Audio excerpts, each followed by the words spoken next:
The inversion of democracy is itself an inversion. Francis Berger. Warning, a ranty, immature tone pollutes the following post. I apologize in advance, but I can't take these sorts of things seriously anymore. Get ready for the big news, folks. You better sit down for this one. Are you ready? Here it is. Democracy has been inverted. No, really. When you hear democracy, I bet you think of something like rule of the people, right? Well, guess what? That's not what democracy means anymore. I know? Mind blown. So, what is democracy now? Oh, it's the military, it's NATO, it's the IMF and the World Bank. It's the mainstream media, it is the NGOs, and of course, these NGOs are largely State Department funded or IC funded. It's essentially all of the elite establishments that were under threat from the rise of domestic populism that declared their own consensus to be the new definition of democracy. Because if you define democracy as being the strength of democratic institutions rather than a focus on the will of the voters, then what you're left with is essentially democracy is just the consensus-building architecture within the democrat institutions themselves. And from their perspective, that takes a lot of work. I mean, the amount of work these people do. I mean, for example, we mentioned the Atlantic Council, which is one of these big coordinating mechanisms for the oil and gas industry in a region, for the finance and the JP Morgans and the BlackRocks in a region, for the NGOs in the region, for the media in the region. All of these need to reach a consensus, and that process takes a lot of time. It takes a lot of work and a lot of negotiation from their perspective. That's democracy. Democracy is getting the NGOs to agree with BlackRock, to agree with the Wall Street Journal, to agree with the community and activist groups who are onboarded with respect to a particular initiative. That is the difficult vote-building process from their perspective. Boy, talk about epiphanies. Democracy as a totalitarian power network that exists only to defend and propagate itself while simultaneously censoring, oppressing, and terrorizing the people. Never in the history of the world has such an inversion of democracy taken place. German Democratic Republic, 1949 to 1990. To think that democracy has nothing at all with the will of the people. That it's just a game of smoke and mirrors meant to keep totalitarians in charge. Man, that's something fresh. Democratic People's Republic of Korea, 1948 to present. Here's the kicker. Criticize the totalitarian power structure in the inverted democracies that comprise the West, and the totalitarian state will brand you a threat to democracy and an enemy of the people.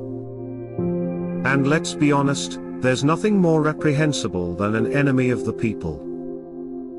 After all, democracy is there to protect the people from such enemies. When all is said and done, totalitarians are people. The People's Republic of China, 1949 to present. So, what are we to do? Isn't it obvious? We have to win back our democracies. Our real democracies. Not the fake kind we have been sold by the intricate network of elite totalitarian organizations. Well, there is one small problem with that line of thinking. It can be summarized as follows. If the rule you followed brought you to this, of what use was the rule? That aside, this Indian guru's take is also worth considering. Granted, he didn't believe in God and thought Jesus experienced great disillusionment on the cross, but even from the foundation of those limited metaphysical assumptions, Guru Man was able to express the following insight, an insight that seems utterly beyond the scope of most modern Westerners when it comes to of the people, by the people, for the people. Because democracy basically means government by the people, of the people, for the people. but the people are retarded.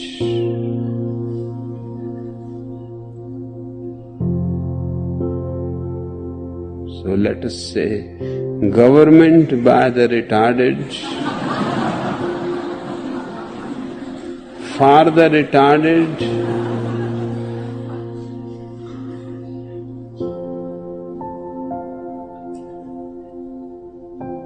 of the retarded.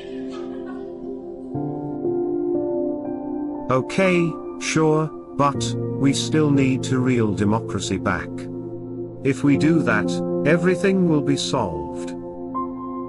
Listen, I'll come right out and say it. The supposed inversion of democracy is itself an inversion. It keeps individuals focused on the wrong things and prevents them from thinking about the things they really need to think about. Golden minutes, this moment may count for all, and yet there is no hurry. Bruce Charlton.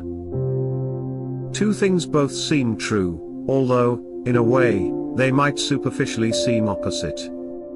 One is that every minute counts, in the sense that a minute is a long time in the depths of our thinking. A really tremendous amount of thinking can be done, without any sense of hurry, in a minute, if we are in the right circumstances and frame of mind. So, it is as if time expands to allow thinking, if or when that thinking is of high quality. It is as if all of our mortal life might be transformed, or justified, in one golden minute. The other thing is that we don't have to be efficient in life. Indeed, the attempt to use our life efficiently can be a terrible mistake. So it would be accurate to say that we cannot be efficient in life as it is meant to be lived. It's a bit like the error of being always busy. To be busy and efficient and yet to live our life well, would require that we already knew in advance what ought to be the aims of our life, at various ages, circumstances and stages, and how that ought to be achieved. Clearly it is not a good idea deliberately to waste time in our finite life that may end at any moment. Yet, on the other hand, should we really try to be worrying, timing, and organizing every minute for optimal efficiency? An efficient life, with every moment, every day, every year, well used would require that we already knew just exactly what we ought to be doing, and the problem was simply to do it. Yet, that isn't the case for many people, perhaps it isn't the case for anybody at all. We are actually finding our way through life, and, it seems to me, that the most important thing is to be ready for those golden minutes when they arrive. This must mean leaving a broad margin to the business of living, so that such things can happen, and that we can recognize when they do, and drop everything to attend to them as they deserve and need. There must be a lightness of spirit and a real seriousness about the ultimate things, which seems at an opposite extreme from the too common, too generally approved, busy, every moment purposive and filled, focus on the expediencies of everyday living. Yet if our life becomes a matter of acting out a play that we ourselves have written, then there is not much point to actually living it, since all best possibilities are foreknown. Maybe something like this is a problem for serious Christians, the mistaken ideal of filling life with Christian things, so there is no room for anything else, for example any sin. Much of this Christian busyness seems to be about justifying ourselves, either to other people, IRL or maybe online, or perhaps justifying ourselves to ourselves. As such, this is largely negative, a matter of trying to avoid criticism/self-criticism. It seems obvious to me that following Jesus is not meant to be negatively motivated, however much churches may imply or enforce otherwise. On the other hand, the opposite is perhaps the besetting sin of mainstream secular people, that is drifting passively along the surface of life, as life is defined by some combination of the mass media, officialdom and the workplace, and or by other external pressures and motivators such as social media, gossip, responding to requests, or even good works. Such things also fill life, and create exactly the wrong kinds of circumstances and mindset for the golden minutes to arise and occupy. I hope the inadequacy and harmfulness of living in accordance with the mainstream is obvious to readers, without requiring further detail or argument. It seems to me that although mainstream drifting, while immersed in the evils of mass social media, is the most obvious form of passivity with respect to life, an ignoring of the real business of living, on the other hand, busyness and efficiency is also a subtle snare, a less obvious but perhaps lethally effective way of wasting life, and ensuring that the realist and goodest things, those golden minutes, are much less likely to happen, and, if they do happen, our minds will be preoccupied with other business, such that we will not want to break off from our planned program, and actually live them. There is no formula for life, not even the formulae of good Christians, and, because there is no formula, busy efficiency is not a valid life strategy. As usual, it turns out that living and values are about motivations, ultimately. This actual world we inhabit is, in a global and comprehensive way that is literally impossible to avoid, deeply unconducive to Christian living. So that insofar as we are busy and efficient and planned, we will almost certainly be doing the wrong things, and blocking the right things. But equally any form of passivity, or living by reacting, of acting from external guidance and motivation, is also wrong. Maybe we should consider the most important thing in our life to be golden minutes, so that our first job is to enable God the Creator to arrange for these in our particular lives. Our second job, and the completion of the opportunity, is then to recognize our golden minutes, and be ready and willing fully to engage with them. Politics is always based on lies, and that should tell you something. Francis Berger. It needs to be said that politics are always based on lies, and, therefore, the expression of moral principle, not Christian but simply human, ought to mean a reduction of politics and their fictitious power over human life to a very minimum. Politics is always an expression of the slavery of man. The astonishing thing is that politics has never been an expression even of intelligence, to say nothing of nobility or goodness. Nikolai Berdyaev, Slavery and Freedom. If Brexit, the failed Trump presidency, and the ongoing faux populist, illiberal democracy of Viktor Orban have revealed anything, it is this: there is no hope in politics. None at all. So why the obsession? Moreover, politics contains no intelligence, nobility, or goodness either. On the contrary, politics is now a spiritual death trap, and anyone who remains fixated on, preoccupied with, and possessed by politics is a slave. Full stop.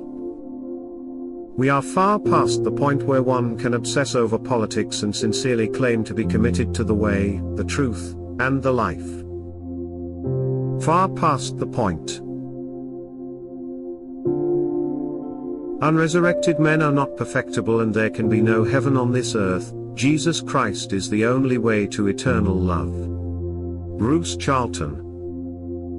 I have often come across variations on the theme that this world and the men, animals and plants who dwell here are perfectible, that this mortal life can be transformed into heaven. The transformation has been variously expressed. One idea is that the gross materiality of bodies will be transformed into light, or that matter becomes spirit, or, in New Age type thinking, that the vibrational state or frequency of the planet and everything on it will be raised. The underlying idea seems to be that this world as it is entropically subject to death, decay, disease, and sin, but that the corruptible stuff of mortality and imperfection can be transformed and replaced by incorruptible stuff. Thus earth is changed into heaven. I regard this metaphysical belief as an early manifestation of mankind's alienation, of our diminishing participation, of the loss of primal animism by which we knew that this reality is constituted by beings, loving, conscious, purposive beings, and these are the bottom line explanation. because reality is beings, therefore restatements of ultimate reality in such terms as vibrations or frequencies, of matter-spirit distinctions, or of light or any other physical property, are all abstractions. All physicsy. That is, these ways of understanding reality are all distanced, symbolic, representative, but not reality itself, and only a secondary form of understanding. If, instead, we embrace the original and spontaneous human understanding of reality in terms of beings, then we can recognize that what prevents heaven on earth is not a matter of matter, not about the substance of this world, as if it could be separated from the spirit. But instead that death, sin, insufficiency, entropy are a consequence on the inharmoniousness of relationships between beings. In a nutshell, it is the lack of complete and eternal love that prevents our eternal lives and heaven. We must rectify relationships and enable eternal love to have heaven. Heaven can arise only by loving God first, that is, recognizing and committing ourselves to God's creation and creative methods and purposes. And second, by loving our neighbors/fellow men, in other words loving all other beings, forever. These are the two great commandments articulated by Jesus Christ, and can be seen as shorthand for the eternal and irrevocable commitment to live by love, in harmony with God's creative will. When beings live by love, this is eternal, because there is nothing in heaven, thus conceived, to disrupt or destroy divine creation. Since love is what is needed, and since love is a choice, we need to recognize that love is the free act of a being with agency as an essential attribute. Therefore, because love cannot be imposed, top-down, from externally, everlasting life and heaven cannot be imposed, but must instead be chosen. Indeed, there must be a commitment to live eternally by love. To make our lives eternal and dwell in heaven is therefore a matter of relationship, and that relationship is voluntary. Again, love cannot be imposed. Thus heaven cannot be imposed on earth by any means. What must instead happen is that all the beings of earth, including the being of earth itself, must choose to live by love. I cannot see any way that such a lot of choices would be simultaneous, and heaven cannot be partial, which would seem to mean that either heaven must be delayed until every being has chosen it, which delay seems contradicted by Jesus' teachings, especially in the 4th Gospel of John. Or heaven is elsewhere. And also there is the fact of at least some apparently eternally self-damned demons, which would prevent heaven ever from happening, if indeed all must repent before eternal life can ensue. Heaven surely cannot be partial, because the dwelling in heaven of selfish or cruel beings would not be heaven. It would lead to destruction of that loving creation which enables both perfection and eternity, and is itself the state of heaven. So, it seems to me that heaven, and our eternal resurrected life therein, must be elsewhere than this earth, and segregated from this world of sin/death, such that those beings who have not committed to love, do not and cannot affect heaven. My understanding is therefore that this world cannot be other than it is, which is a consequence of God's loving creation in a context of primal chaos, creation in the context of beings that all have some tendency to death, to selfishness, to sin, and some beings apparently incapable of love. This world is temporary, and creation here is like the rule of a wise and wholly good parent imposed on children, i.e. beings, who vary in their innate degrees of goodness and obedience. But for eternal life and heaven to exist, these beings, us, you and me, included, must be released from obedience in order to choose freely whether or not we want heaven. So, this world is mixed, and has in it both evil, primal chaos, entropy, selfishness, and also good, vast and renewing manifestations of God's creative love. Therefore, every being or entity in this world has direct and personal experience of evil and good. Every being in this world is in a position to make the eternal commitment to live wholly by love in a wholly good other place that is heaven, a heaven that already exists, and to which we each can go by following Jesus Christ through resurrection, after death. In other words, we can, will, and must choose either heaven, or else more of the same, mixed, kind of thing. But this world is not staying the same. This world apparently accumulates evil through time, because evil just is cumulative, and beings that choose evil become more evil. Unless the beings repent, which means precisely making a commitment to follow Jesus to heaven. Also, beings that commit to good are incrementally being removed from this world and segregated in heaven. In other words, this mixed world already contains hell in part and in places, but is becoming more hellish with time. In conclusion, beings such as ourselves can choose heaven or hell, both of which we all have experienced in this mixed world. This is the choice between eternally living only by love, and not making this commitment. We can choose heaven, or we can choose to reject heaven. We can also choose to delay our choice, but this is, in its actual effect, a here and now rejection of heaven, and embrace of this mixed world, which is tending towards hell. We can go back on this rejection of heaven at any time. Repentance is always open to every being. But, in this mixed but evil accumulating world, and given that unrepented evil will become more evil, delaying the choice of heaven does make salvation more and more difficult. Repentance is never impossible, but always gets more difficult with delay.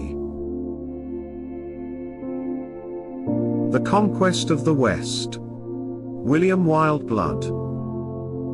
The ways things are going, it looks as though the countries of Western Europe might be conquered without putting up any resistance. Has that ever happened before? In fact, these countries often facilitate their conquest by their own weakness and foolishness. America may go the same way. Part of this comes from an ignorance of history, part from naivete, part from the feminization of religion, culture, politics and anything else you care to mention, and part from sheer stupidity. You might say that maybe this doesn't matter since these countries are so corrupt and spiritually destitute anyway, and that is certainly true. Perhaps they deserve to die. But what will replace them is in no way better, despite theoretically being driven by supposedly religious motives, and it is in many ways worse. At least, the West is nominally Christian, and its culture has enabled the thriving of deeper inquiry into religion, and spiritual understanding. That which seeks to replace it would not permit any such investigation. Its systems would suppress any search for higher truths. It would be from a bad state to a worse. I have been struck by the crescent and star symbol of Islam. The crescent is the crescent moon, which is also known as the horned moon because of its appearance. The star is pictured next to the moon, which means it is a fallen star. The moon itself represents the past and what must be outgrown. Esoterically, it is regarded as decaying. Horns, a fallen star, spiritual decay. What does that call to mind? Added note: I should probably say that my interpretation of this symbol is not meant to imply a literal association but a symbolic one in the contemporary context. Perhaps the symbol is meaningful, perhaps not, but it is certainly there. Fighting in ways Sauron does not know. Francis Berger. My recent post on the futility of obsessing about politics and using politics to fight evil led to some interesting comments and connections to Tolkien's The Lord of the Rings. Romantic Christian approaches to fighting the power are frequently viewed as passive or delusional. The sternest criticisms declare them do-nothing approaches because they eschew confronting the enemy on predetermined battlefields using the same weapons and tactics the enemy utilizes, i.e., politics. For the sake of brevity, I will avoid wading into great detail as to why fighting the enemy through such conventional means is virtually pointless, and futile in this time and place. One needs to look no further than the abysmal failures of the past decade to recognize that fighting on any political battlefield does little more than play into the enemy's hands. No political battle I have followed in the past 10 years has succeeded at stopping or even slowing the advance of evil. On the contrary, most of the political battles in the past decade, the big ones that got many of us, yours truly included, so optimistic about potential victories and turning points, i.e., Trump, Brexit, Orban, have only served to accelerate or exacerbate evil in the world. Knowing this, why does anyone continue harboring any trace of optimism about Trump's possible return, or the rise of some supposed right-wing party in Germany, or the appearance of a new, maverick, anti-woke, libertarian leader in some country somewhere, or a group of truckers or farmers taking to the streets to protest against some draconian regulation? Moreover, why do people continue nurturing battlefield fantasies about fighting evil in the fields and streets? I mean, seriously. Who exactly do you plan to fight, and who will fight alongside you? Many people remain convinced that the people will rise when things get bad enough. My response? How much worse do things have to get? Here's a news flash. When things worsen, people will almost certainly become even more yielding, manipulable, governable, passive, and compliant. Either that, or they will be manipulated into taking to the streets by the same forces they purportedly oppose. Still, for the sake of argument, let's imagine that some viable and powerful political force does rise and engage the powers that should not be in open battle out on the field. Do you honestly believe the system has not prepared for such possibilities? That it would not ultimately use such an occasion to its advantage?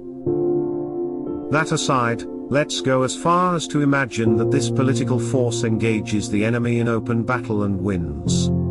Yay, us. Okay, so the political force quickly takes control of the system. How do you think it will wield that power? How much different will its system actually be? Remember all the failed battles of the past decade, because the kinds of people who lost those battles would presumably be the same kinds of people who would or could topple the current system. Do these people strike you as the kind that could spark a spiritual reawakening among the masses? That's important because a mass spiritual reawakening is the only thing that might turn the collective world in the right direction. Everything else is just chair rearrangement. Think about all of that deeply. To return to the main point about fighting the enemy through politics and its connection to the Lord of the Rings, I posit that there are ways of fighting that Sauron knows and ways of fighting that Sauron does not know, and I am firmly convinced that we must focus on the latter rather than the former in this time and place. To support my point, I'll turn to what Gandalf reveals to Aragorn, Legolas, and Gimli shortly after his reappearance in the Two Towers. Bold added. The enemy, of course, has long known that the ring is abroad, and that it is borne by a hobbit. He knows now the number of our company that set out from Rivendell, and the kind of each of us. But he does not yet perceive our purpose clearly. He supposes that we were all going to Minas Tirith, for that is what he would himself have done in our place. And according to his wisdom it would have been a heavy stroke against his power. Indeed, he is in great fear, not knowing what mighty one may suddenly appear, wielding the ring, and assailing him with war, seeking to cast him down and have no one in his place is not a thought that occurs to his mind. That we should try to destroy the ring itself has not entered into his darkest dream, in which you will see our good fortune and our hope. For imagining war he has let loose war, believing he has no time to waste, for he that strikes the first blow, if he strikes hard enough, may need to strike no more. So the forces that he has long been preparing he is now setting in motion, sooner than he intended. Wise fool! For if he had used all his power to guard Mordor, so that none could enter, and bent all his guile to the hunting of the ring, then indeed hope would have faded, neither ring nor bearer could long have eluded him. Some vital points to consider concerning the passage above. Sauron thinks everyone else thinks like him, implying that the only way to outwit Sauron is to not think like Sauron. Sauron assumes everyone has gone to Minas Tirith because that is what he would have done. He cannot conceive of anyone doing otherwise. Sauron fears the appearance of a strong battlefield enemy that might strip him of his power, but he cannot conceive of any other kind of enemy that could be equally detrimental to his power. Sauron cannot imagine anyone wanting to destroy the ring. He is convinced that anyone who possesses the ring would want to rule. This is the foundation of Sauron's worldview and metaphysical assumptions. It is also his greatest weakness. There's much Sauron knows, but he doesn't know everything. When it comes to creative, spiritual thinkers, he's clueless.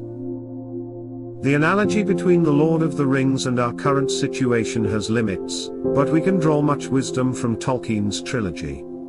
However, it is wrong to assume that Tolkien believed only direct, physical battlefield confrontation could vanquish evil. Although romantic Christian approaches to fighting the spiritual war are individual and personal, they have one thing in common: they focus on fighting evil in ways that evil does not anticipate, cannot conceive of, and, ultimately, does not know, replete with the understanding that only such approaches can truly defeat evil. Destroying the ring is a deeply personal and spiritual matter in this time and place. It entails overcoming the temptation of wielding the ring for the sake of power. It entails not thinking like Sauron. How delusional? The evil of literature, music, visual arts. Bruce Charlton. As an adolescent and young adult, I was extremely idealistic about the possibilities of the arts, which, for me, were particularly literature and classical music, but also the visual arts, fine arts, architecture, etc. It seemed to me that creating, understanding and appreciating these were the best possibility for a good life, and, at any rate, represented the highest ideal of which I was aware. I now find my views almost at the opposite, except that I can see that the arts have some kind of valid role as a developmental phase, an opening hour of consciousness towards. Well, towards what? Is the whole point at issue. It is, for me, the personal and spiritual world of Christianity that now occupies the ideal mental territory once occupied by the arts, and I can all too readily perceive that the arts have, long since, been incorporated into the totalitarian system, incorporated every bit as thoroughly as the legal system, education, science, and the mass media. Indeed, the arts today seem, mainly, just a sub-department of the mass media. Now, as with any system-included activity, the process of incorporation is incomplete, which means that a selective and discerning approach can find much that is good and spiritually helpful in that vast treasury of the arts. But the arts, on average and overall, are here and now a part of the value-inverted anti-good, anti-creation, anti-God side of the spiritual war, as is readily conformed by considering a sample of its creators, performers, exponents, critics, scholars, broadcasters, administrators. Almost everybody who is professionally a part of the arts subsystem, or setup, is, very obviously and explicitly, on the wrong side. This means that I have no faith in the arts, no faith that they are good on the average or overall, no sense that the arts, here and now, are a good thing, including no belief that experience or devotion to the high arts is ennobling, or can validly be distinguished from low or popular art. And this is a big change for me, and certainly leaves a sense of loss, a vacuum, and one that I have not discovered any wholly satisfactory way to fill. Spiritual Christian activity does not and cannot simply slot into that existential hole which the arts have left behind. I'm not happy about the situation that the arts have been subverted and inverted, such that they mostly need to be avoided, supped with a long spoon, or taken unseriously. But, so far as I can tell, that's how things are, and have been for many decades by now. Yet, if there is a vacuum where once stood the vast edifice of the arts of Western civilization, we may be consoled to recall that this always was a symbolic edifice, that the arts were a form of mediation between man and divine realities. While symbols functioned effectively as an objective link between man and the divine, i.e. specific symbols being linked, by human consciousness, with particular spiritual realities, then the inevitable distance between symbol and reality, i.e. the incompleteness and intermittent nature of art as a secondary representation of the divine, was less evident. Symbol seems almost as good as reality, the actual gap was less evident, but the gap was still there. A positive way of regarding the loss of validity of the arts is that now the underlying reality of the situation is more evident. Insofar as we desire personal knowledge and experience of the divine, we must seek it directly, rather than symbolically via intermediaries. Perhaps, knowing this, and having, pretty much, no alternative, we may be more motivated, and more accurately orientated towards, that which we ought to be doing, anyway. The battle is spiritual. William Wildblood. Continuing with the theme of the last post concerning the conquest of the West, the question has to be asked, is the West worth saving? Is it too far gone on the path of truth rejection and God denial?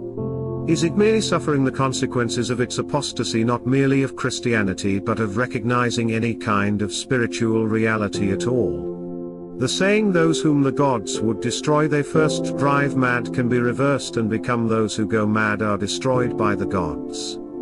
All previous generations would have thought that we have gone mad not only because of our spiritual abandonment but, even more, because of our denial of nature. I won't go into details about that, but the same old culprits from anti-racism to mass immigration to feminism to same-sex marriage and so on bear witness to what I mean. If you don't see these as denials of nature, it's because you have succumbed to the temptation of giving abstract thought and ideology more importance than reality.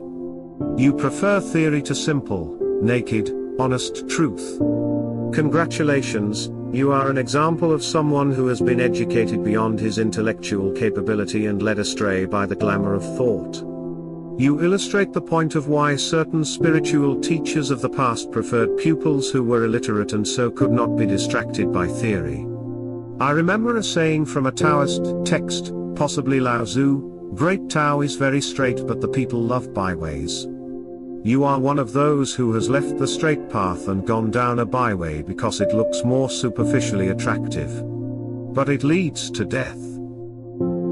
Francis Berger has a very good post about how someone who has not succumbed to the madness should fight it.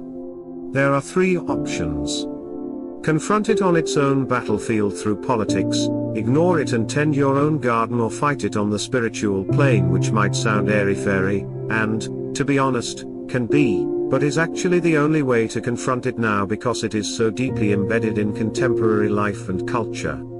There may have been a time when it could have been fought politically, but that is long past.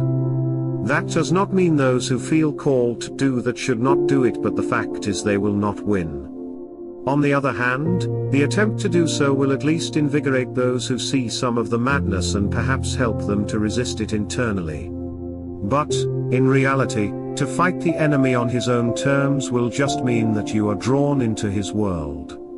He may give ground in small things only the better to advance his main purpose. You will start to become him. No, the battle is spiritual and must be fought spiritually.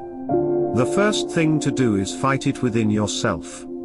Put yourself right with God by full and complete orientation of your heart towards God and His purpose, which requires humility and honesty. The next thing is to proclaim the truth as best you can. Not so much by condemning what is wrong, that too, but it is not primary, as by asserting what is right. And then just live the truth, again as best you can. This will have a spiritual force which can't be measured and will probably not have a public and obvious impact, but which is nonetheless very real. You will be injecting light into darkness on the mental plane, and that light will be picked up and responded to by those in search of light. They won't know it comes from you and you won't know it has gone to them, but the effect is real. Francis's post is written in the context of The Lord of the Rings and points out how confronting Sauron, aka, in modern terms, the system, means you must think and act in ways that he doesn't know. If you fight him with his own weapons, he wins. He, Francis not Sauron, says in a comment to the Post. Thinking like Sauron expands Sauron's influence and power.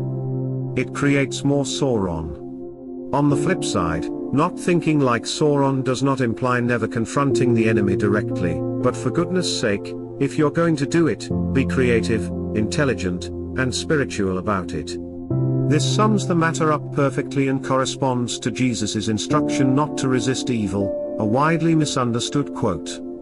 It means don't fight evil with its own weapons because, just as modern materialistic technology actually alters the minds of its users to become more materialistic, so too do those who live by the sword die by it. The real battlefield is the mind, and it's that you must address by showing people how to think and perceive differently. Sauron was not defeated by armed opposition. He was about to crush his opponents on the battlefield when the ring was destroyed. He was defeated by hidden, secret work which went on without being noticed. It's true that the armies that confronted him did serve as a distraction, but that was the best they could do. Saint Icebreaker. Francis Berger. Today is the feast day of Saint Matthias the Apostle, who was chosen to replace Judas Iscariot as the 12th apostle after Jesus' ascension. Saint Matthias Day usually falls on February 24th, but the date gets pushed back to the 25th during leap years. Here in Central Europe, Saint Matthias is regarded as an indicator of a potential early spring. Hungarians refer to him as Icebreaker Matthias. The folklore goes like this: if Saint Matthias finds ice on his feast day, he will break it. If he finds none, he will make it. Temperatures have been mild lately, so there is no ice for Matthias to break. Also, if forecasts are trustworthy, he will not make any in the foreseeable future, either. That means I had better shake off the winter cobwebs and start thinking about spring projects again. Incidentally, today is also my son's name day, though he goes by Matthias, the Magyar version of the anglicized Matthias. Reality and the absolute necessity of motivation. Bruce Charlton. Way back in the olden days when this blog began, I used to harp on the subject of motivation, and that this was something very lacking among the great mass of people in this era of modern atheistic materialism. So many, nearly all, of the plans and schemes for the betterment of individuals or mankind fall down because of the feebleness of motivation that drives them. Of course, motivation of some kind can be manufactured, either from within or, more often, imposed externally, especially by the mass media and corporations. Or else people would not do anything, would not get up in the mornings, would wither and die. But there is a world of difference between someone who has a strong innate, robust, and long-lasting motivation, and someone, most modern men, who are just temporarily reactive to short-term and socially acceptable incentives, motivated just so long as this does not require too much immediate effort or sacrifice. By my evaluation, the problem of deficient motivation undercuts and renders destined to fail all sorts of ideas for social and personal betterment, from vast schemes of political and economic reform or reaction, down to plans for spiritual and religious renewal or awakening. It seems like a plain fact that we cannot conjure strong and lasting motivation on demand, no matter how much we may want to, or how right we think that motivation is. This implies Christians are confronted by a stark choice between living as a manipulated pawn in the hands of the most powerful social engineers, in which case they are not Christians, or else discovering what are the actually operative, or potentially effective, profound motivators in ourselves, and from among these latent motivators, trying to identify and build upon those which are good, those which are harmonious with God's creation and Jesus' offer of salvation. Discovering, selecting, and putting our best efforts behind our profound Christian motivations is an inner quest and maybe the most necessary quest of all, since upon it depends all possible other action. And, like most real-life quests, there is no recipe for success, beyond sustained honest effort. Indeed, the first step has to be a Christian motivation to discover one's own strong and lasting Christian motivations. Which sounds paradoxical, and would actually be paradoxical, except that this is exactly the kind of where a faithful Christian should confidently expect God to step in, and help us, personally, directly with guidance and reinforcement, whenever that is necessary. Bearing in mind that this world now seems clearly to be set up in accordance with God wanting us to do as much as is possible of this seeking and discovering for ourselves, by trial, error, repentance, and then trying again. Presumably because this process is the best, and sometimes the only, way to learn. Salvation is post-mortal. Bruce Charlton. Salvation is post-mortal, that is to say, the decision to accept Jesus Christ's offer of resurrection to eternal heavenly life is made after our death. Of course we can decide positively to follow Jesus at any time during this mortal life, but then we can also change our mind at any time, and we change all the time and the world changes, so that can't be final. I realize that I have arrived at this understanding of salvation over the past years, and have not wavered from my conviction, yet I'm not sure that I could retrace the steps of how I arrived at it. It may have been through reading the fourth gospel repeatedly through 2018, but it may also have been through a process of inferring how God must have arranged things such that the scheme of salvation had the best change of achieving its goals in the context of men as they actually are, and this world as it actually has been and is. At any rate, I find this conviction immensely consoling. No matter how distracting and evil our world becomes, how weak we are as men, the time of decision will be, after all this, will be based on a retrospective of our life and knowledge and choices. I also expect that it is in this post-mortal situation when other positive influences may also be brought to bear on our decision about salvation. Specifically, it is when love of fellow men may become effectual, our love for others, and the love others have had for us. This because the positive choice of salvation is a choice and commitment to live eternally, and wholly by love. It makes the best sense to me that our fullest awareness of the fact of love would come after mortal life is ended, and in retrospect. In particular, most effectively I suppose, we would then be able to share the experience of any persons, or indeed other non-person living beings, who love us and whom we love who have already been resurrected. I cannot imagine anything more positively persuasive than such an experience. Of course, salvation is always a choice, and may be rejected. Is such rejection of salvation permanent? Well, I can't see that rejection would have to be eternal, and surely God would not want that. Also, there need not be a symmetry between on the one side the ability that we have, since the work of Jesus Christ, to commit eternally, irrevocably, to love, and, on the other side, the capacity to reject love. Indeed, it may be that there is no eternal way that love can be rejected, no way that rejection can be made eternally, permanently, binding. So, the theoretical possibility of salvation may always remain. But only so long as a being is capable of love, and it may be that the capacity to love may have been absent from eternity, or be destroyed in the course of time.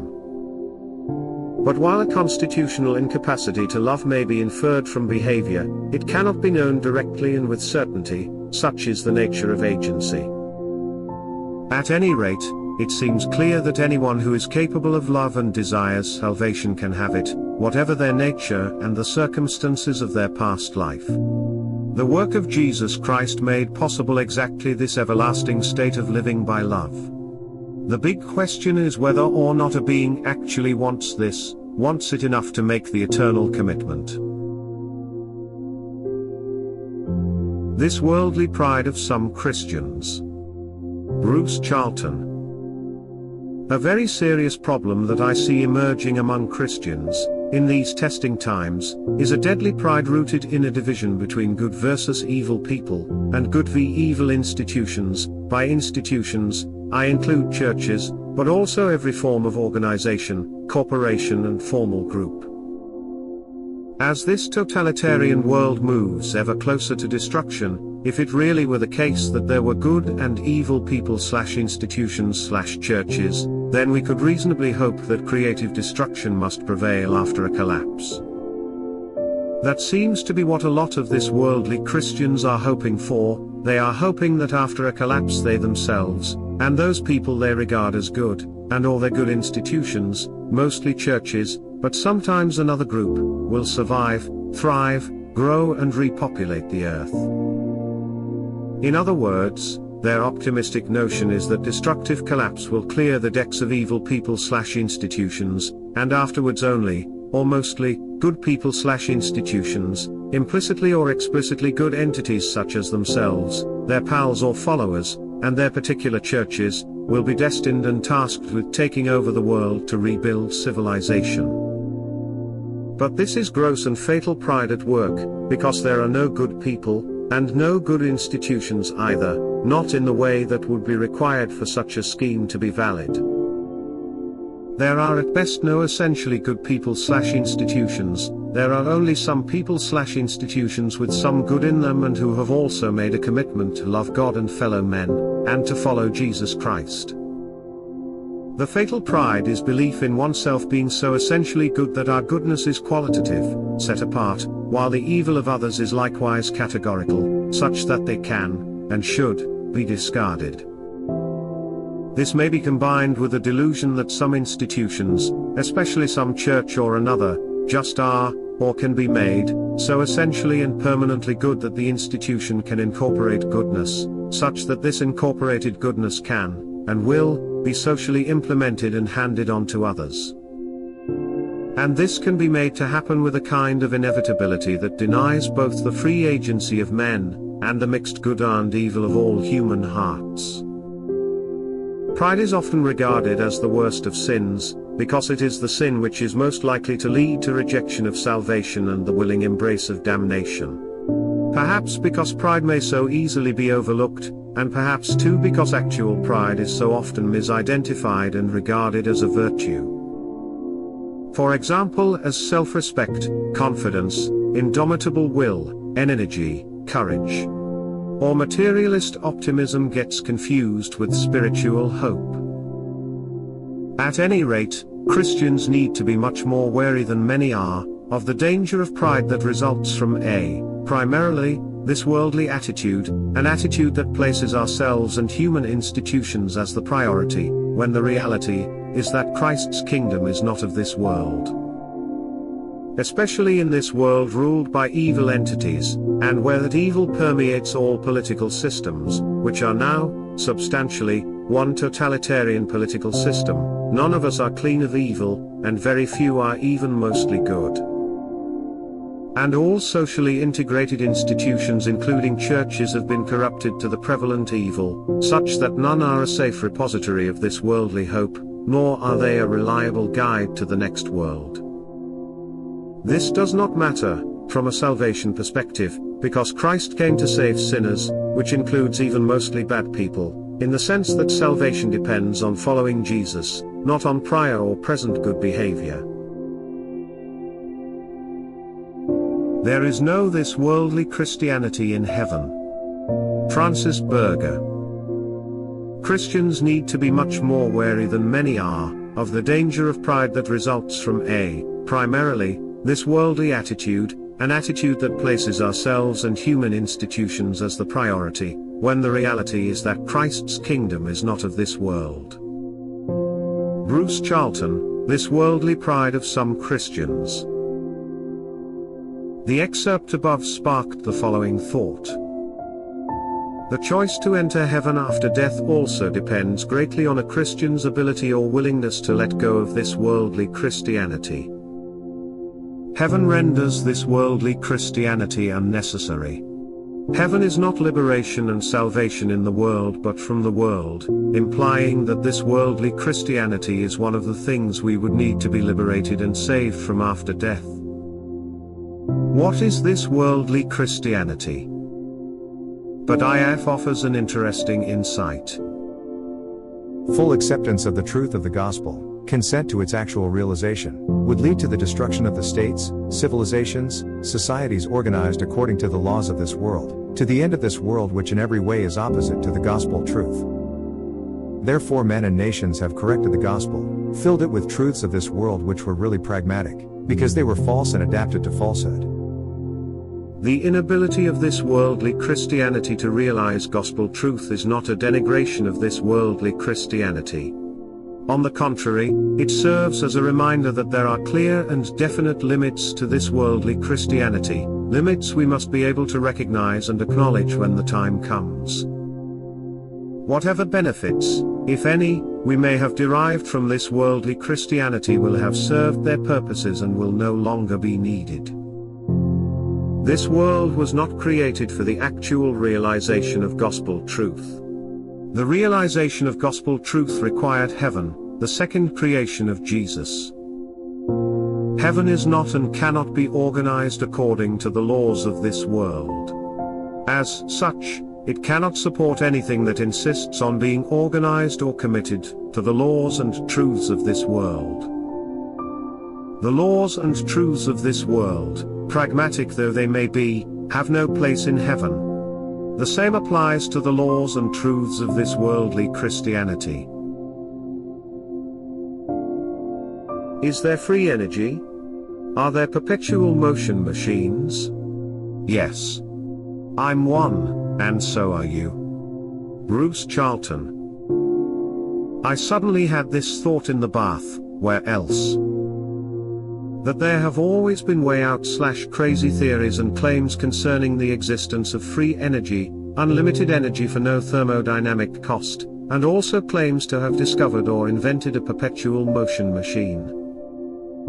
And yet, my best understanding of metaphysics is that the ultimate reality of creation consists of beings in relationships. So, free energy / perpetual motion simply basic properties of all beings, including you and me. I mean that all beings are powered by unlimited and cost-free energy, and are themselves perpetual motion machines.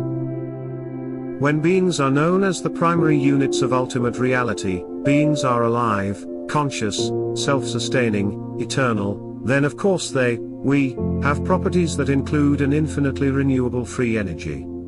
How else could we and other beings be eternal? And, because all beings are dynamic, not static, and all beings exist in time, in the sense that time is property of beings, then some kind of perpetual motion must be a feature. Another way of thinking about this is the divine creation does not, cannot, depend on any external source of energy, else it could not be eternal, because any externally supplied energy implies entropy, which is the opposite of creation. And creation is dynamic, entails change, and eternal change is perpetual motion. Because, by my pluralist metaphysics, all real creation is divine in nature, whether that creation is of God or of some other being, that is, all creating partakes is an action of free agency, hence represents the operation of divine qualities, then, it must be a property of beings to behave like free energy devices and perpetual motion machines. So these don't need to be invented or discovered, we all already know dozens of such entities, including ourselves. Note added, why am I saying this? Well, the ridiculing of ideas of free energy and perpetual motion has become mainstream exactly because it is a soft sell, i.e. an indirect and implicit promotion of the primacy of entropy in reality, and thus the denial of creation. The fact we have come to regard these ideas as not just untrue but actually insane, is evidence that we have made false metaphysical choices at a very deep level. And it is these fundamental errors in understanding the basic nature of reality that trap so many of us in nihilistic and despairing materialism. Islam and the West. William Wildblood. This is a follow-up from a post of a few weeks ago. Obviously, emotions can get very heated in a discussion of this topic, but I hope to remain objective. I don't think the current attitude that all religions are equally good or equally bad is a useful one. It may be well-meaning and an attempt to redress past prejudice and ignorance, but it can also obscure the good and enable the harmful. Where the spiritual is concerned, it is not just a matter of believing, but of believing what is true and knowing what is either false or on a lower level of truth, meaning a level which caters more to the unevolved consciousness. For consciousness does evolve, which is to say it takes in more of reality, is better able to perceive it and to express it. As this takes place, the mind is potentially opened up to greater meaning and creative power and love and understanding, and when that happens, its values change. If systems are in place which facilitate that, it is in line with human growth and development. Not to mention the will of God. If there are systems that impede, prevent or restrict the evolution of consciousness, this must be understood, or else we will fall back into lower levels of being. That is all there is to it. Good intentions can be as harmful as bad ones if understanding is lacking, just as love without wisdom, or misconceived love, for it is not real love in these cases, more a sentimentalized version of it, can actually have spiritually negative effects. I meant well is the excuse of the foolish and irresponsible. With all this in mind, I have to point out that Islam in the modern Western world is a counter-evolutionary force.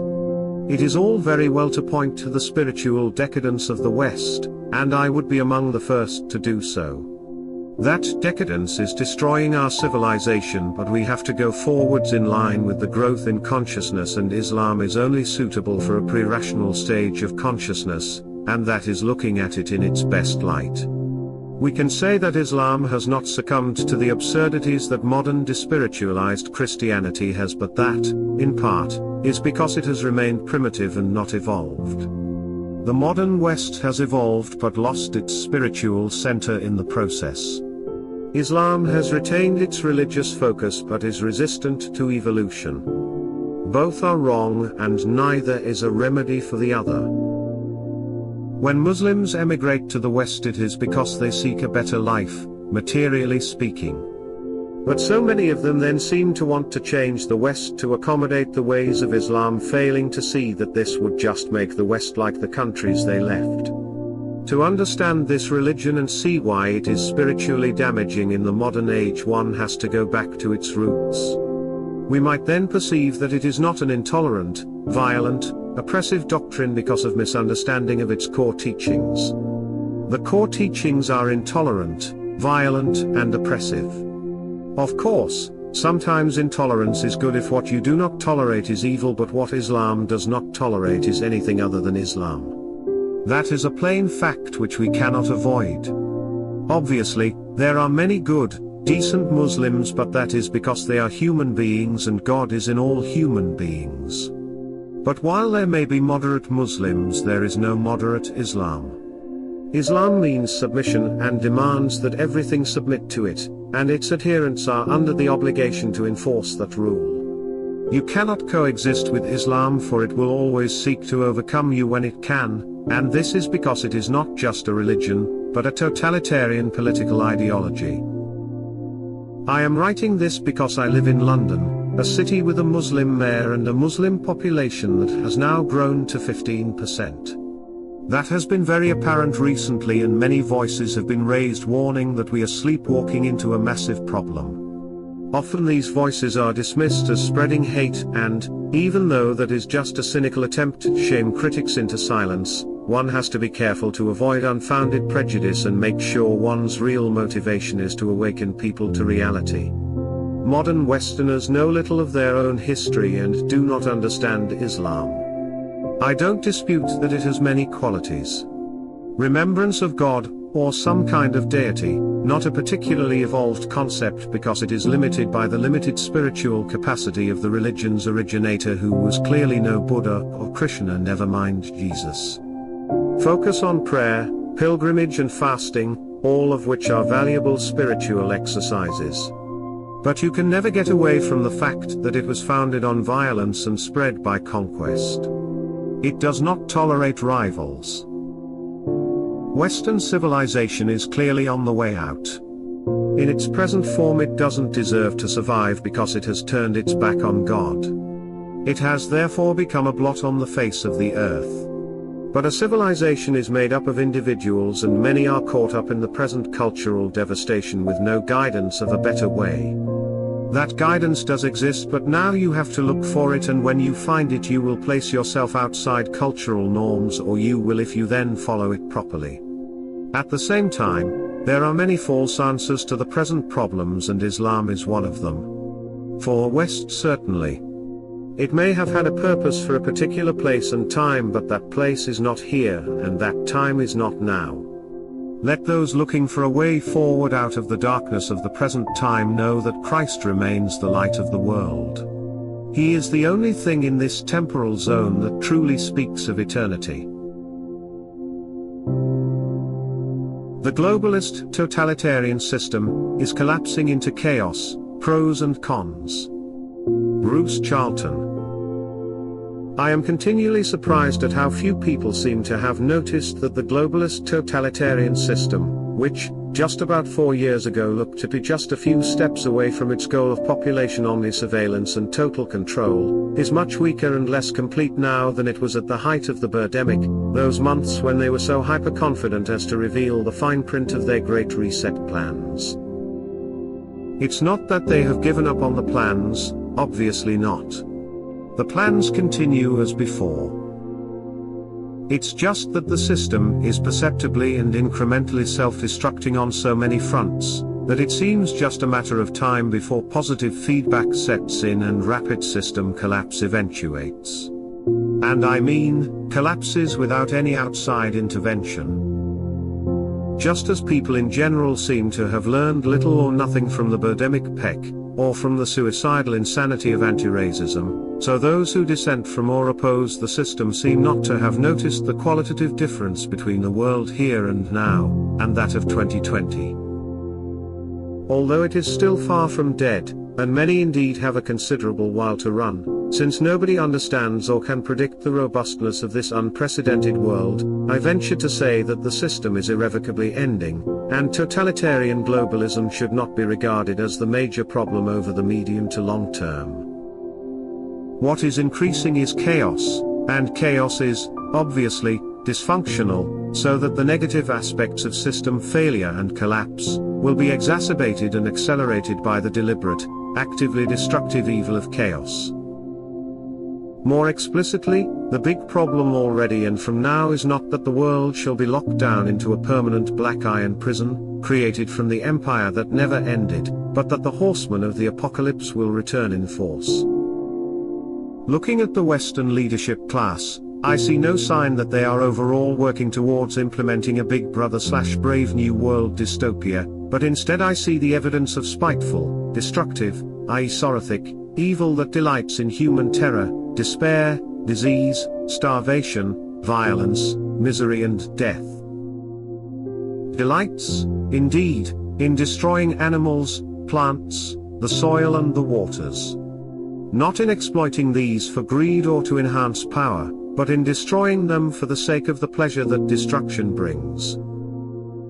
The top-level leadership consists of the adult equivalent of kids that like best to torment and torture other beings. They are unrelenting in their effort to start, escalate and spread wars. Prevent or break marriages and families and friendships. Destroy economies and trade. Smash farming and permanently wreck farmland. Those who still continue to regard the system as the major evil to be fought, are, almost all of them, know it or not, attacking the system by encouraging chaos. They are attacking one great evil, by encouraging another, and, even, greater. However, these system wreckers rationalize it to themselves, as working for freedom or in hope of personally gaining from a collapse over the short term. Negatively motivated attacks on the system cannot achieve any net positive results. Protest voting, demonstrating, boycotting, sabotaging, rioting etc. will lead nowhere better. Indeed, maybe, such will serve to scare and energize the ruling totalitarians into more urgent yet futile attempts at oppression. Looking at the situation and trends with a degree of detachment that, in my case, can only be temporary insensibility masquerading as objectivity, since I would presumably perish miserably, albeit maybe not rapidly, in any system collapse, what are the pros and cons? It could be, and often is, argued that the collapse of the global totalitarian system, if not necessarily good in itself, clears the decks, or creates a power vacuum, that offers opportunities to build something better afterwards.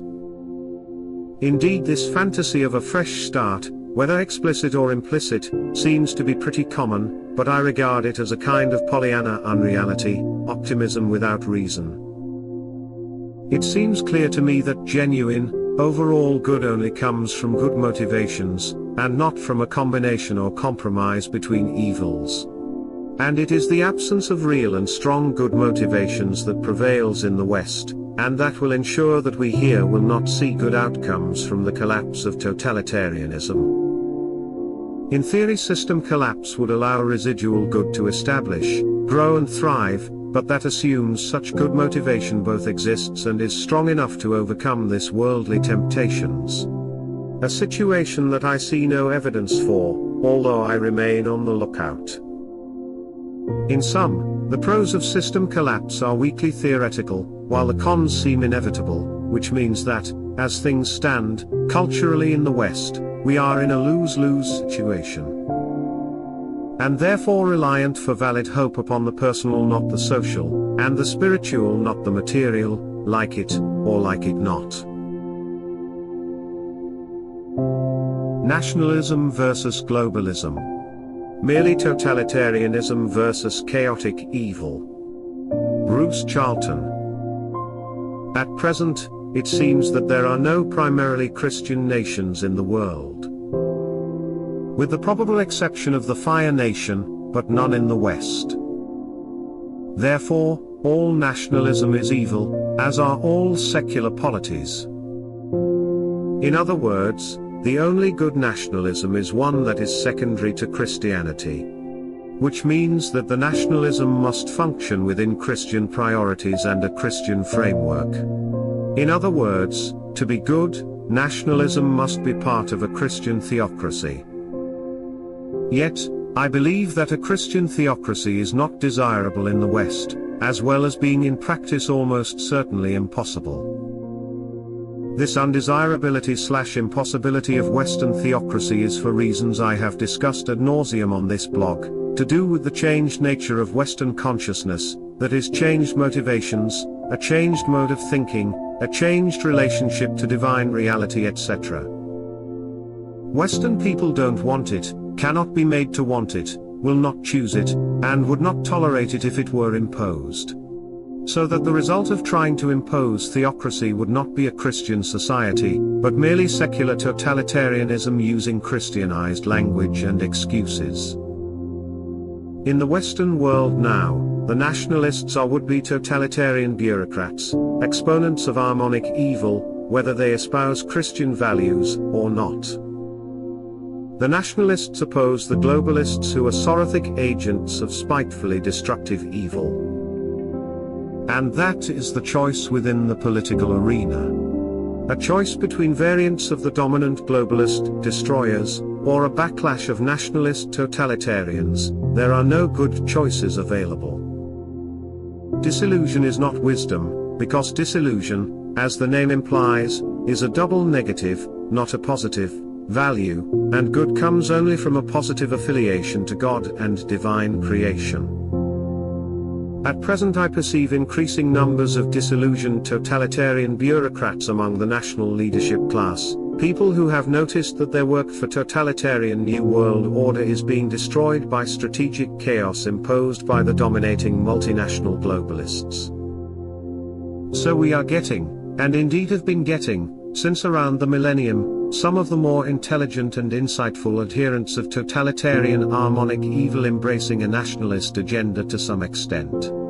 putting themselves forward as a common-sense alternative to literally insane inversion of the Sorothic globalists. But nationalism is evil. Historically, nationalism arose after the decline of Christianity. Nationalism was the ideological basis of the first truly secular states.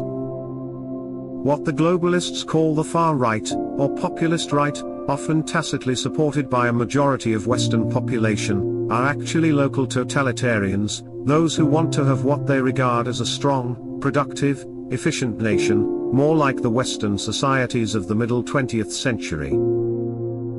This agenda would entail some sensible and common-sense controlled and reduced immigration, a degree of meritocracy, instead of inclusion or equality, a protected and planned economy, coherent laws, effective military and police, etc. Sounds great, you say. Not so. From where we are now, such a society is not just impossible, but would anyway be evil, because inevitably totalitarian. It would not have Christian foundations, would not be organized in accordance with God's will and divine creation, nor would it be Christianly motivated. Therefore, what we would actually get would be a version of the Great Reset, but on a national basis, and without the self-destroying elements such as sustainability, anti-racism, and the rest. At best and temporarily, such a society would assert justifications that are this worldly, and utilitarian. But since such abstractions are both humanly feeble and irredeemably subjective, very soon selfish, short-termist corruption among the leadership class would inevitably take over. Which is why they are keen on the idea. What I am saying is that nationalism is a delusion or a deception for the West, arising only as a consequence of infighting among the demon-serving ruling class. Serious Christians should be wary of falling into the trap of supporting nationalism, since it will inevitably be unmasked as local totalitarianism, hence intrinsically evil.